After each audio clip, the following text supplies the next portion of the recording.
नमस्कार, स्वराज एक्सप्रेस के इस खास पेशकश में आप सभी का बहुत स्वागत है और मैं हूं आपके साथ दिशा। लोकसभा चुनाव के दूसरे चरण के लिए चुनाव आयोग ने पूरी तैयारियां कर ली है।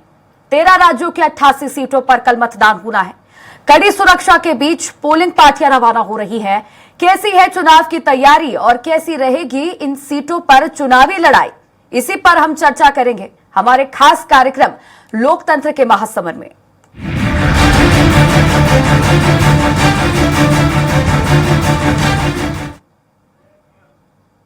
लोकसभा चुनाव के दूसरे चरण के लिए कल मतदान होना है।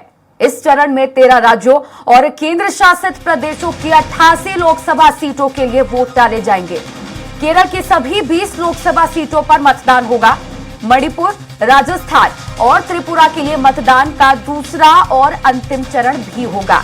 बिहार, उत्तर प्रदेश और पश्चिम बंगाल की कुल 16 सीटों पर दूसरे चरण में मतदान होगा। इन राज्यों में सभी 7 चरणों में मतदान होगा।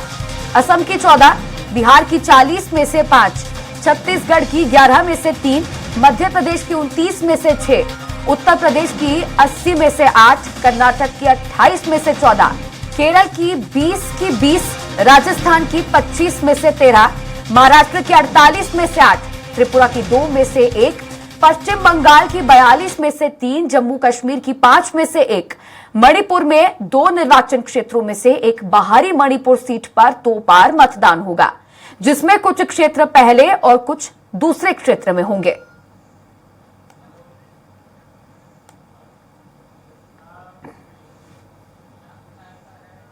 लोकसभा चुनाव के दूसरे चरण में केरल के वायनाड में कांग्रेस नेता राहुल गांधी उम्मीदवार के रूप में खड़े हैं, जबकि उनके विरोधियों में भारतीय कम्युनिस्ट पार्टी से एनी राजा और बीजेपी के केरल अध्यक्ष के सुरेंद्रन शामिल हैं।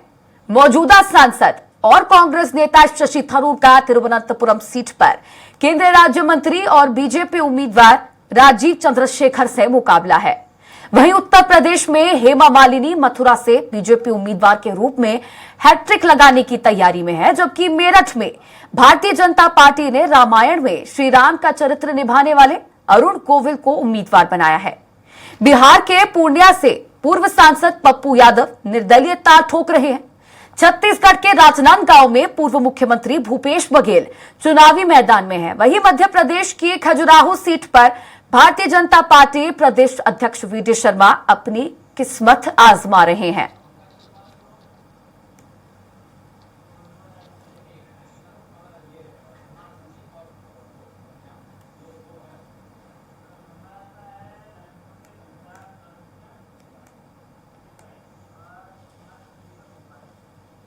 चलिए, अब इसी पर और भी ज्यादा चर्चा करने के लिए मेरे साथ लखनऊ से संवाददाता घनश्याम चौरसिया और भोपाल से संवाददाता कुमार संदीप लाइव जुड़ गए हैं। सबसे पहले भोपाल से संवाददाता कुमार संदीप, आपका रुख करना चाहूंगी मैं।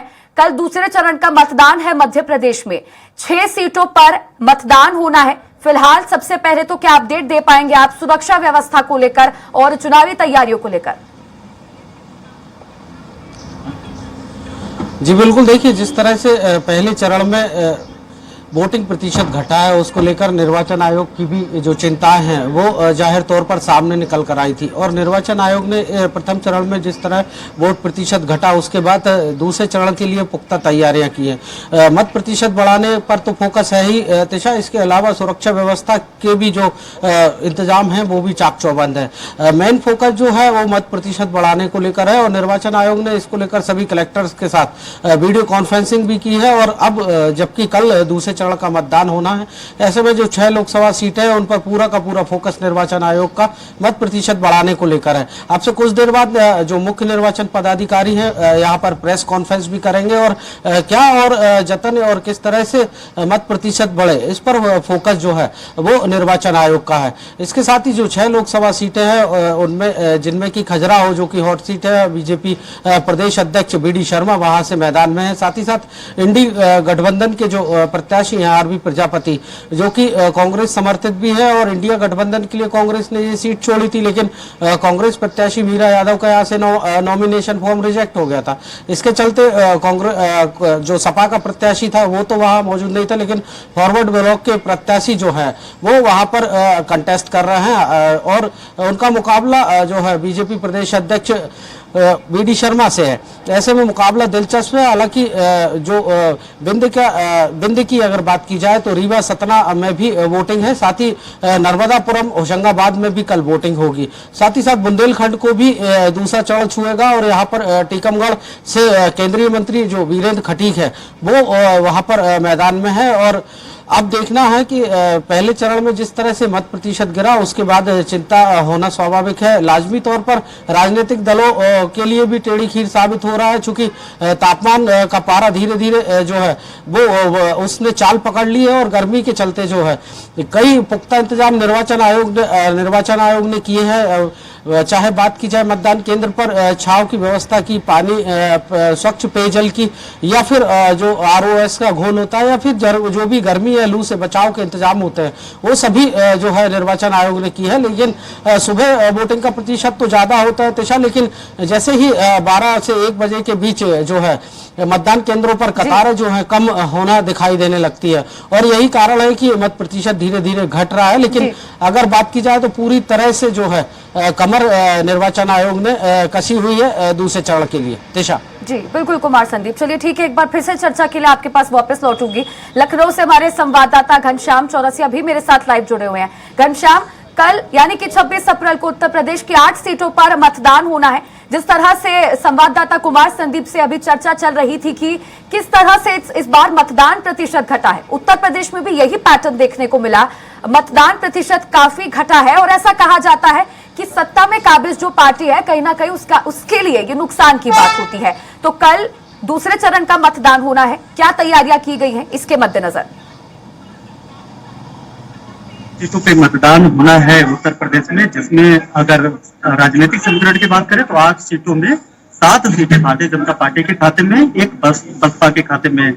और तैयारियों की बात करें, निर्वाचन की बात करें तो देखिए ये चिंता की विषय निर्वाचन अधिकारियों के साथ साथ जो है जो पॉलिटिकल पार्टियां हैं उनके लिए भी है, क्योंकि जो सत्ताधारी दल होता है आमतौर पर देखा जाए कि ये निराशा जो है वो भारी पड़ता है जो सत्ता में रहता है। जो भी दल सत्ता में रहता है अगर कम वोटिंग होती है तो ये माना जाता है कि ये वोट घटे हुए हैं जो सत्ताधारी दल है उनके लिए। तो ये चिंता के विषय सबसे ज्यादा भारतीय जनता पार्टी को 60.25% मतदान हुए हैं पहले चरण में, जो आमतौर पर देखा जाए कि पिछले बार में जो मतदान हुए थे 2019 में लोकसभा चुनाव में उसमें 4% मतदान कम हुए हैं। तो ऐसे में देखा जाए तो ये जो चिंता का विषय है वो भारतीय जनता पार्टी के अलावा जो विपक्षी दल है उनके लिए भी है और निर्वाचन आयोग के लिए भी है। और इसको आगे बढ़ाने के लिए इस बार ठीक जिस तरीके से अपने साथी कुमार हेमंत बता रहे थे कि निर्वाचन आयोग ने वीडियो कॉन्फ्रेंसिंग की है जिला निर्वाचन अधिकारियों के साथ।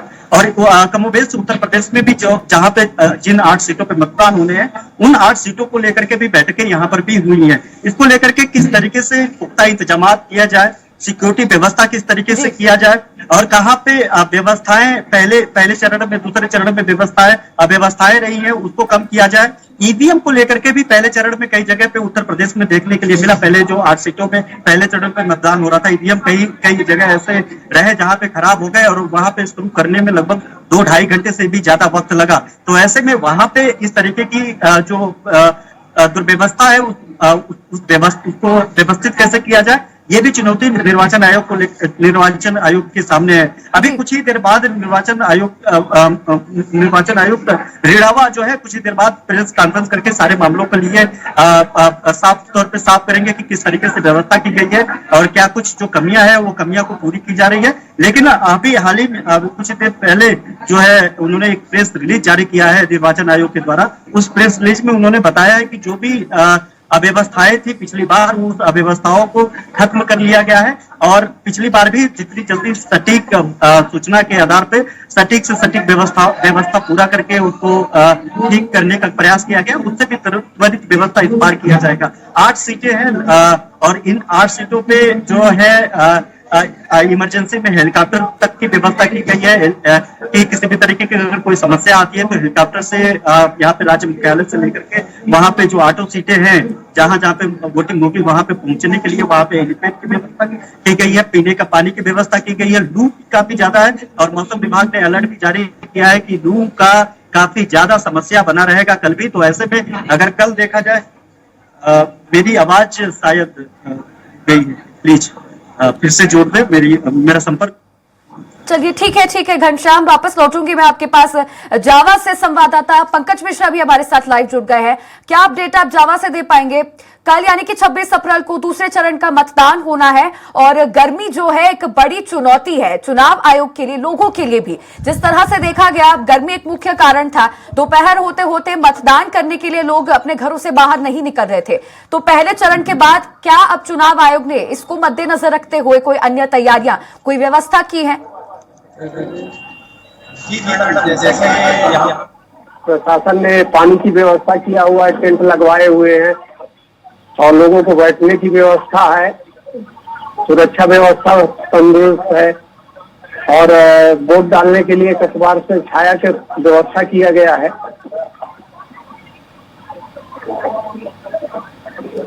जी पंकज, और क्या जानकारी आप दे पाएंगे? क्योंकि कल 26 अप्रैल है, दूसरे चरण का मतदान है, कल वोट पड़ेंगे, तो सुरक्षा व्यवस्था को लेकर क्या तैयारियां की गई है? पोलिंग पार्टियां आज रवाना होनी शुरू हो गई है और कल मतदान केंद्रों तक पहुंच जाएंगी, तो इसके लिए क्या कुछ व्यवस्था की गई है? जी, आज सुबह से ही पोलिंग बूथ में जाने के लिए पार्टी रवाना हो गई है और सुरक्षा बल को देखते हुए पुलिस प्रशासन अलर्ट है, 1-4 की गार्ड लगाई हुई है और लोगों की सुरक्षा में कहीं चूक ना हो ऐसा करके पेट्रोलिंग की जा रही है। रात में भी पेट्रोलिंग चालू है, दिन में भी। रात में मेरे पीछे देख रहे होंगे पुलिस प्रशासन पे मुस्तैदी से खड़ी हुई है काफी।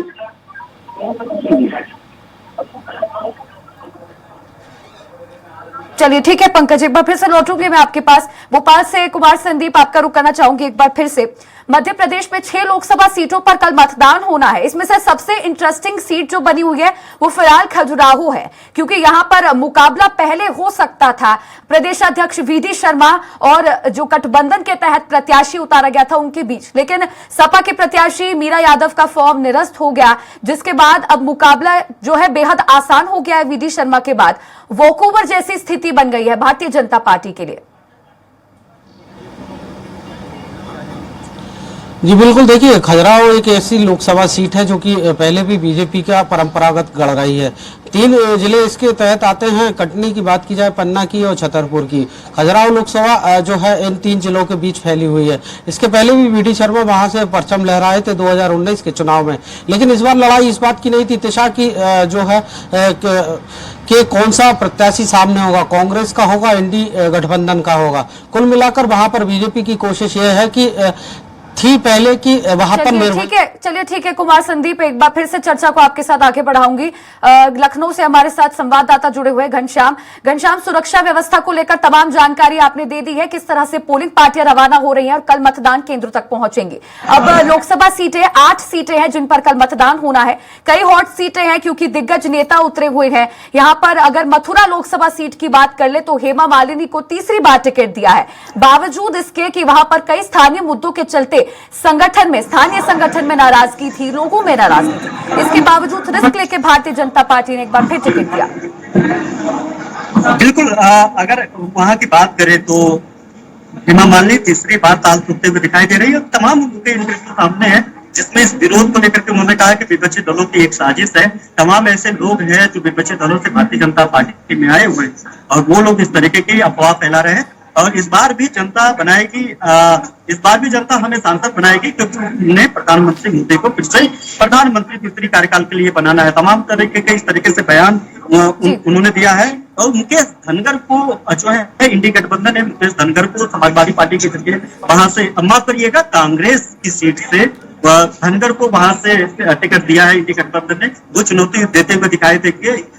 वहां पे अगर बात करें तो गठबंधन के तहत वहां पे इंडी गठबंधन जो हुआ था यहाँ पे उत्तर प्रदेश में समाजवादी पार्टी और कांग्रेस के बीच में, मुकेश धनगर को वहां से टिकट दिया गया है। तो एक चुनौती हेमा मालिनी के लिए है, क्योंकि तमाम ऐसे क्षेत्र वहां पे हैं जहां क्षेत्रों पे इनका विरोध होता रहा है। और खुद भारतीय जनता पार्टी के अंदर भी कई तमाम ऐसे पदाधिकारी कार्यकर्ता रहे जो हेमा मालिनी को लेकर के इस बार विरोध के उनके सुर देखने के लिए मिले, और उन्होंने कहा कि यहाँ से कम जब तमाम जगहों से प्रत्याशी बदले जा रहे हैं तो यहाँ से भी प्रत्याशी बदले जाएंगे। हालांकि जो मथुरा है, मथुरा को लेकर के पूरे उत्तर प्रदेश में और इवन कह सकते हैं कि पूरे देश भर में माहौल बनाने की कोशिश की जा रही है, क्योंकि लगातार इनके जो नारे देखने के लिए मिले, नारे पे उन्होंने साफ तौर पे कहा कि जो है अयोध्या तो झांकी है, काशी मथुरा बाकी है।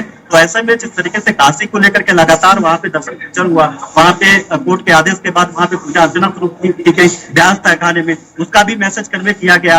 और अगर मथुरा में देखा जाए तो मथुरा को लेकर के भी तमाम तरीके के मैसेज कन्वे किया जा रहा था। तमाम जो डिप्टी चीफ मिनिस्टर है केशव प्रसाद मौर्य वहां मथुरा मंदिर को लेकर के तमाम उन्होंने तस्वीरें पेश की। तो ऐसे में वहां जो मथुरा सीट है, मथुरा सीट हॉट सीट इसलिए भी है क्योंकि हेमा मालिनी वहां से सांसद है और जिससे चुनाव लड़ रही है। इसके अलावा मथुरा भारतीय जनता पार्टी का राजनीतिक केंद्र भी बनने वाला है भविष्य में, और ऐसे में भारतीय जनता पार्टी मथुरा को लेकर के कोई कसर नहीं छोड़ना चाहती है। ऐसे में जो खुद प्रधानमंत्री नरेंद्र मोदी वहां हेमा मालिनी के लिए जो है वोट मांग चुके हैं, वहां पे रैली कर चुके हैं। और उसके अलावा अगर देखा जाए तो तमाम सेलिब्रिटी हैं जो बड़े चेहरे हैं, स्टार प्रचारक है, वो मथुरा का दौरा कर रहे हैं और मथुरा के अलावा मथुरा के आसपास की सीटों को साधने की कोशिश कर रहे हैं। दूसरी सबसे बड़ी जो हार्ड सीट है उत्तर प्रदेश की 8 सीटों में अगर बात करें तो वो मेरठ को लेकर के है। और उसको भी जो रामायण सीरियल में राम का उन्होंने अभिनय किया था, राम बने थे, राम का पात्र निभाया था,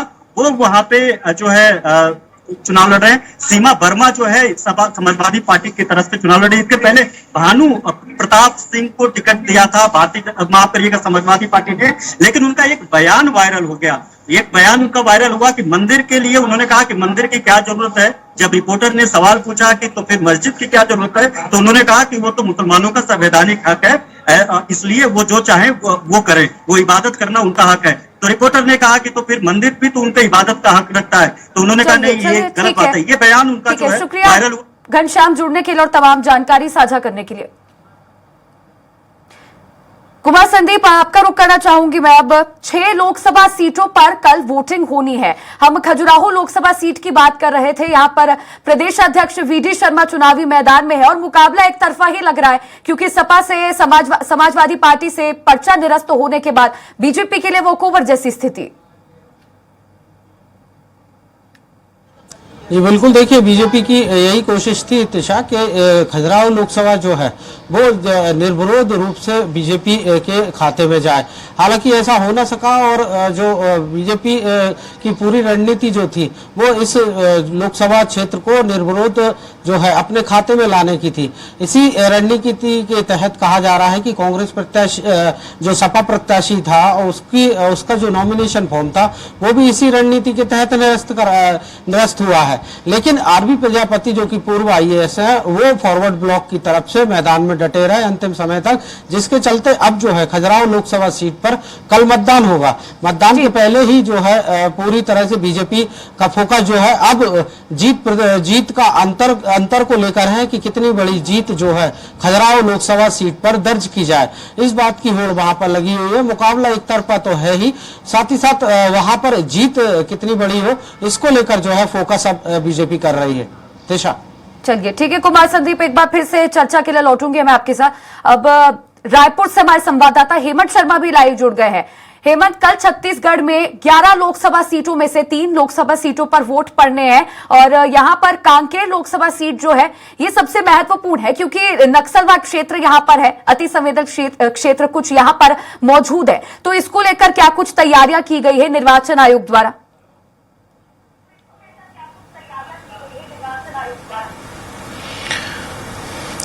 देखिए त्रिशा, छत्तीसगढ़ में 3 चरणों में चुनाव हो रहा है लोकसभा चुनाव का। और पहले चरण में बस्तर की सीट पर चुनाव हुआ था 19 तारीख को और अब 26 अप्रैल को यानी कल तीन महत्वपूर्ण लोकसभा सीटें हैं, महासमुंद, राजनांदगांव और कांकेर। इन तीनों जगहों पर मतदान होगा। राजनांदगांव के कुछ इलाके अति संवेदनशील क्षेत्र में आते हैं, इसलिए सुबह 7 बजे से दोपहर 3 बजे तक वहां पर मतदान होगा। इसी तरीके से महासमुंद लोकसभा का जो गरियाबंद इलाका है, वहां पर अति संवेदनशील क्षेत्र है, नक्सल प्रभावित इलाका है, वहां पर भी 7 बजे से 3 बजे तक मतदान होगा। और उसी तरीके से कांकेर के कई विधानसभाओं में, कांकेर हो, भानु प्रतापपुर हो, बालोद हो, वहां पर भी सुबह 7 से 3 बजे तक मतदान होगा। और बाकी जो अन्य क्षेत्र हैं, अन्य मतदान केंद्र हैं, वहां पर 7 बजे से 6 बजे तक मतदान होगा। जानकारी आ रही है कि डिप्टी सीएम विजय शर्मा सुबह 7 बजे कवर्धा में वोट डालेंगे। विधानसभा अध्यक्ष डॉक्टर रमन सिंह वो भी कवर्धा में वोट डालेंगे। इसके साथ साथ जो राजनांदगांव के सांसद प्रत्याशी हैं संतोष पांडे बीजेपी के, वो लोहारा में सुबह 9 बजे वोट डालेंगे। इसके अलावा एक और खबर ये निकलकर सामने आ रही है कि पूर्व सीएम भूपेश बघेल दूसरे चरण से चुनाव से पहले छत्तीसगढ़ में फिर बिरनपुर का मुद्दा उठ रहा है। भगवा अपमान और हिंदुत्व का मुद्दा पूर्व सीएम भूपेश बघेल को लेकर डिप्टी सीएम विजय शर्मा का बड़ा बयान सामने आया है। राजनांदगांव से पूर्व सीएम भूपेश बघेल को वोट देना यानी कि मोहम्मद अकबर ढेबर को वोट देना। कांग्रेस सरकार में तुष्टीकरण की नीति कितनी परवान चढ़ी सब जानते हैं। भगवा ध्वज का अपमान हुआ। बिरनपुर में घटना हुई, सुध लेने वाला कोई भी नहीं, सीधे सरल गौ सेवक व्यक्ति को भी गला रेत कर मार दिया जाता है। कांग्रेस के घोषणा पत्र में भी स्पष्ट है। सैम पित्रोदा का बयान संपत्ति को लेकर सबके सामने है, इसीलिए सोच समझकर वोट दें और हिंदुत्व का अपमान करने वालों को सबक सिखाएं। लोकसभा क्षेत्र से भूपेश बघेल लड़ रहे हैं, इनको वोट देना यानी कि मोहम्मद अकबर को वोट देना, बिल्कुल ऐसा ही है। 5 सालों तक सरकार चलाते समय इन्होंने सरकार नहीं चलाई, सरकार चलाई है अकबर ने, ढेबर ने। और उनकी जो सरकार चली है तो क्या अंधाधुन हुआ है सब जान रहे हैं।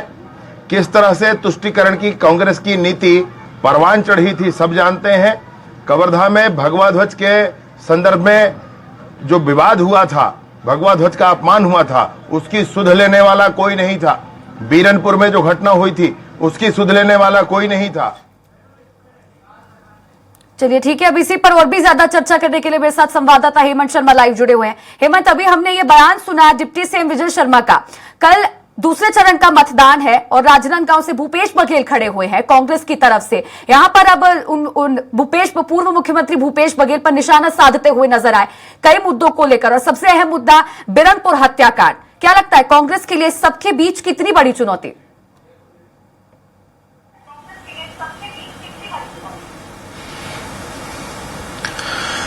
देखिए, इसी मुद्दे की कमी थी राजनांदगांव लोकसभा सीट में, और जोर शोर से इस मसले को पिछले 2 दिनों से बीजेपी उठा रही है। दरअसल बिरनपुर की एक घटना हुई थी जो साजा विधानसभा के अंतर्गत आती है, जहां पर भुवनेश्वर साहू नाम के युवक की हत्या की गई थी कुछ समुदायों के द्वारा, और वो मामला काफी तूल पकड़ा था। और उसके बाद जब सरकार में बीजेपी आई तो सीबीआई जांच की भी घोषणा उसमें हुई, और आज विधिवत तरीके से सीबीआई को उस केस को सौंप भी दिया गया है। और जो बयान डिप्टी सीएम विजय शर्मा का आया है, उन्होंने सीधे तरीके से भूपेश बघेल जो पूर्व सीएम हैं उन पर निशाना साधा है, पूर्व मंत्री मोहम्मद अकबर पर निशाना साधा है, और ये बताया है क्षेत्र की जनता को, राजनांदगांव लोकसभा की जनता को, कि अगर आप भूपेश बघेल को वोट देंगे तो आप ये समझिए कि आप मोहम्मद अकबर को वोट दे रहे हैं। मोहम्मद अकबर कवर्धा से कई बार के विधायक रहे हैं। विजय शर्मा ने ही 2023 के विधानसभा चुनाव में उनको हराया है, और वहां पर तुष्टीकरण और तमाम तरह की राजनीति काफी दिनों से चल रही है। खासतौर पर बिरनपुर का मामला हो, कवर्धा में जो झंडा विवाद हुआ था उसका मामला हो, और स्पष्ट तौर पर विजय शर्मा ने आरोप लगाया है कांग्रेस के ऊपर कि कांग्रेस, पूर्व सीएम भूपेश बघेल तुष्टीकरण की राजनीति करते हैं, और कांग्रेस सरकार में तुष्टीकरण की नीति कितनी परवान चढ़ी है ये सब जानते हैं। भगवा ध्वज का अपमान हुआ, बिरनपुर की घटना हो गई, वापस लौटूंगी मैं चर्चा को आपसे, चर्चा वापस लौट के करूंगी। अब दमोह से संवाददाता विकास अग्रवाल भी हमारे साथ लाइव जुड़ गए हैं। विकास, कल दूसरे चरण का मतदान है, 6 लोकसभा सीटों पर वोट पड़ेंगे और दमोह इनमें से एक लोकसभा सीट है। यहां पर देखा जाए तो लोधी वर्सेस लोधी में कल कंपटीशन देखने को मिलेगा। भाजपा का गढ़ रहा है, क्या लगता है इस बार क्या समीकरण बनते नजर आएंगे?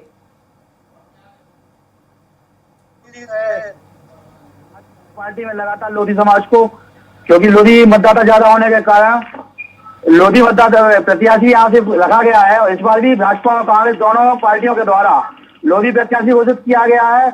और इस बार का जो चुनाव है, लोधी मतलब लोधी है, और चूंकि दोनों पुराने मित्र रहे हैं और राहुल सिंह इसके पहले कांग्रेस में रहे हैं और कांग्रेस से भाजपा में आए हैं, इस बार का चुनाव है जरूर देशभक्त है। क्योंकि अभी इसके पूर्व प्रधानमंत्री नरेंद्र मोदी की रैली भी दमोह में हुई थी, जो फीकी नजर आई है, जिससे भाजपा असंतुष्ट नजर आई है। उसके पूर्व सीएम ने भी यहाँ पर रैली की थी, जिनकी सभा भी यहाँ पर हो नहीं पाई थी, आधे रोड से वो वापस चले गए थे। तो जरूर यहाँ पर चुनाव में लोगों को देखना ही होगा, क्योंकि टिकाऊ और बिकाऊ का मुद्दा सबसे बड़ा मुद्दा यहाँ बनकर आ रहा है। क्योंकि राहुल सिंह के द्वारा उपचुनाव जब हुआ था यहाँ पर, तो उस समय कोरोना यहाँ फैला हुआ था, उससे लोग असंतुष्ट थे और उस चुनाव में राहुल सिंह को यहाँ 17,000 वोटों से हारना पड़ा था। इसके बाद अब लोकसभा प्रत्याशी घोषित होने के बाद जनता कहीं ना कहीं असंतुष्ट नजर आ रही है भाजपा पार्टी से। चलिए ठीक है, आप बने रहिए। अब कुमार संदीप, एक बार फिर से आपका रुख करना चाहूंगी मैं। कल लोकसभा का दूसरा चरण का मतदान है, 6 लोकसभा सीटों पर होना है मतदान। आप क्या अपडेट दे सकते हैं सुरक्षा व्यवस्था को लेकर? पोलिंग पार्टियां रवाना हो रही हैं, कल मतदान केंद्रों तक पहुंचेंगी, तो सुरक्षा व्यवस्था और चुनावी तैयारियों को लेकर क्या अपडेट दे पाएंगे? जी बिल्कुल, देखिए सुरक्षा व्यवस्था जो संवेदनशील केंद्र हैं या अति संवेदनशील केंद्र हैं, वहां पर जो है फोर्सेस डिप्लॉय की जा रही है। और वहां पर इसके अलावा जो पोलिंग पार्टियां रवाना हो रही हैं, ईवीएम मशीन्स जो होती हैं, कई जो वाहन है जो पोलिंग पार्टीज को ले जाते हैं, उनमें जीपीएस वाहन लगाने की भी बात जो है निर्वाचन आयोग ने की है। और कई वाहनों में जीपीएस लगाया भी गया है। इसके अलावा सुरक्षा व्यवस्था के लिए जो है 6 लोकसभा सीटों के लिए पुख्ता और चाक चौबंद। चलिए ठीक है, शुक्रिया कुमार संदीप और हेमंत शर्मा और अब तीनों संवाददाताओं का जुड़ने के लिए और तमाम चर्चा करने के लिए।